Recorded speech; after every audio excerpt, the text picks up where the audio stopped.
It may not seem like it, but you're currently looking at 2023's biggest first-person shooter. With its fully destructible environments and massive 254 player battles, Battlebit Remastered has taken the FPS world by storm. But how did a game made by just 3 developers become one of the most played games on Steam? Well, it all started with 2 potato PCs and a dream. As you can probably tell by the name, Battlebit Remastered didn't take over the Steam charts out of nowhere. Turkish developer Sergeant Okidoki came up with the concept of Battlebit together with his Belarusian friend Velasquez all the way back in 2015. The duo was looking for an FPS to play on their crappy potato laptops, which were unable to run the newest Battlefield games. But those simply didn't exist. So, the 2 friends decided to take matters into their own hands and started making their own game instead. While Battlebit would be their first full release, the 2 friends didn't have to start from scratch. Lead developer Sergeant Okidoki's career dates back to at least 2014, when he uploaded his first YouTube video of gun models for Battle of Union, a Unity FPS he would never finish. And Velasquez, Battlebit's level designer, has roots in the modding scene of Unturned, a popular free-to-play survival game on Steam. However, underpowered laptops were not the only motivation behind the creation of Battlebit. Hardcore fans criticized newer Battlefield entries for their dumbed-down gameplay to appeal to more mainstream shooter fans, while ignoring the tactical aspects that the older games were known for. Sergeant Okidoki was one of those people. He was looking for a legacy Battlefield experience, with huge, destructible environments, vehicles and teamwork, but was unable to scratch that itch. Battlebit would become his take on the classic Battlefield formula. The 2 friends also took inspiration from other popular shooters on PC, like Squad for its tactics and team play, Insurgency Sandstorm for its weapon handling, and Escape from Tarkov for its hardcore gameplay experience.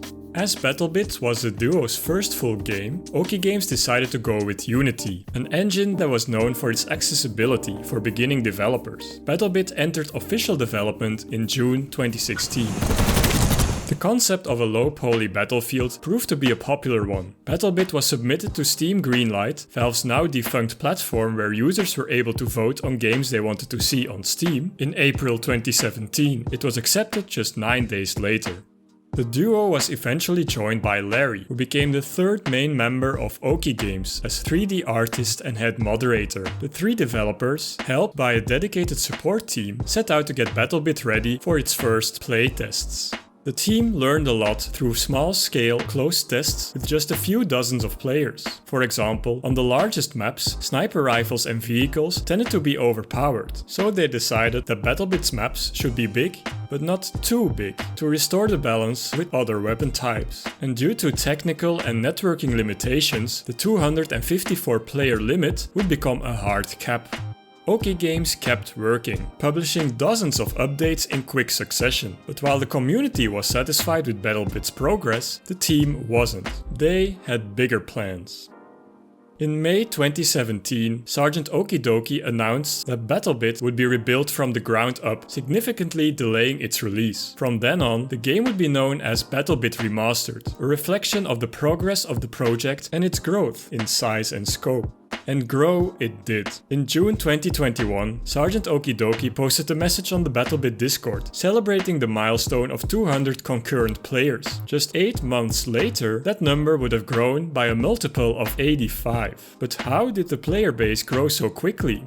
Well, due to an issue with keys for closed playtests, the team switched to public playtests on Steam in January 2022. The devs were blindsided by Battlebit Remastered's sudden popularity. Big content creators had started covering the game, causing the player count to explode. But Battlebit Remastered's newfound success also had its downsides. The surging player base caused headaches for Oki Games. Free servers were in short supply, and the FPS didn't even have a functioning anti-cheat yet. Sergeant Okidoki started experimenting with unannounced tests and even resorted to begging the community not to stream during the playtests so that the servers wouldn't be overwhelmed by new players. This didn't always work. At one point, their European servers were flooded with so much traffic that their ISP assumed they were being hit by a cyber attack. The attention did have one big upside: money. At the beginning of Battlebit's development, Sergeant Okidoki paid all costs related to the game himself. Okigames started relying on donations to support their server costs and launched a Patreon in 2017, but the team wasn't making a fortune, far from it. In September of 2020, over 3 years later, their Patreon had only reached a monthly $150, not even enough to pay for licensed sound effects. While Okigames had only 50 patrons in early January 2022, good for around $350 each month, their Patreon had grown to 744 patrons and over $3,500 just 4 weeks later. More and more Battlebit fans joined, resulting in a monthly income of over $13,000 in May. Another 8 months later, over 2,000 patrons were donating over $18,500 every month. Thanks to the generous support of the Battlebit community, the team was able to deal with Battlebit's growing pains and eventually got out ahead. It was super challenging to keep the first impressions good despite being unprepared, and I believe we succeeded. Okigames' years of hard work were finally paying off. Little did they know that their official Steam release would kick things up another notch.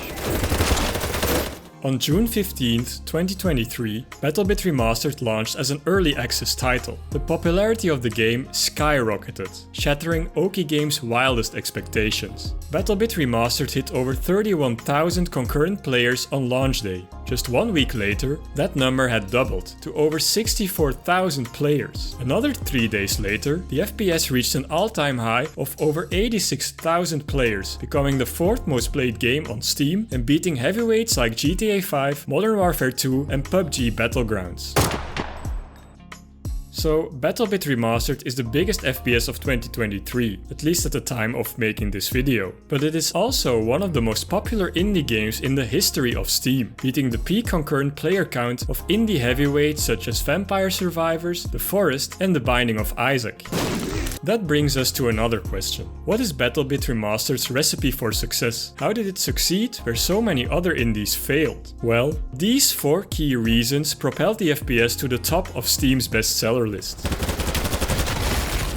First of all, Battlebit Remastered delivers an experience that gamers have been looking for years. Unless you go back to the old Battlefield games, massive multiplayer online first-person shooters that combine infantry with vehicle gameplay and focus on fun over realism are a rare breed these days.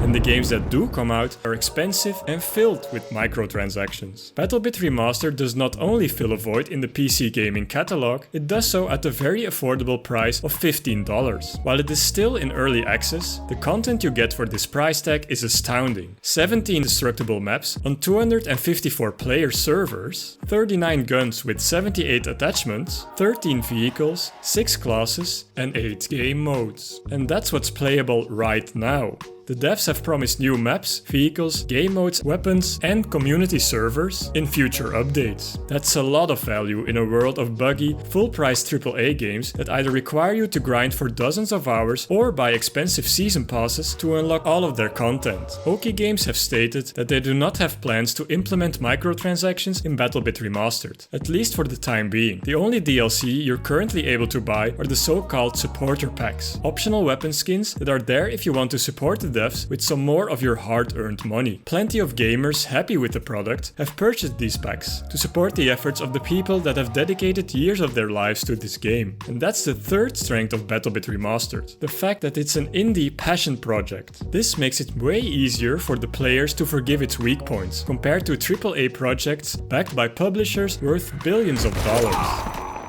While Battlebit Remastered is already a great experience, the FPS has its fair share of weak points. The guns, for example, sound terrible. A far cry from DICE's masterful audio engineering. While the game has anti-cheat, there are still many cheaters. Hit registration isn't nearly as reliable as in other shooters, and while most buildings can be destroyed, not everything on the maps is fully destructible. The biggest weakness of Battlebit Remastered is also the easiest to spot, the visuals. Even the most hardcore Battlebit fans have to admit that Battlebit is a very ugly game. The blocky, low-poly graphics remind of the equally unattractive but even more popular game Roblox. So much so, in fact, that one of the frequently asked questions on the official website simply asks, "Is this Roblox?" But Battlebit Remastered's greatest weakness might also be its greatest strength. Keeping up with the required system specs of new PC releases is becoming more and more difficult. More and more AAA games are launching in an unoptimized state, requiring PC upgrades to run properly, while video card companies keep increasing the prices of their products. Many gamers with lower-end PCs feel left out, unable to play the games they want because they can't afford to upgrade their systems. But Oki Games thought of these gamers from the very start. The ugly, low-poly graphics serve a specific purpose, letting Battlebit Remastered run on pretty much any PC built in the last 15 years. After all, the developers have experienced this feeling themselves. This final point proved that Sergeant Okidoki and Velasquez succeeded in bringing their vision to life. The two friends created the game of their dreams, a massive multiplayer online first-person shooter that can be played by anyone, from gamers with the most powerful PCs to those with a crappy potato laptop. Don't forget to like this video if you've enjoyed it, and subscribe to the Indie Game Oasis if you want to learn more about the amazing world of indie games. If you want more indie success stories, check out my video about Pizza Tower to find out why this one-man project is better than its inspiration. Thanks for watching and see you next time.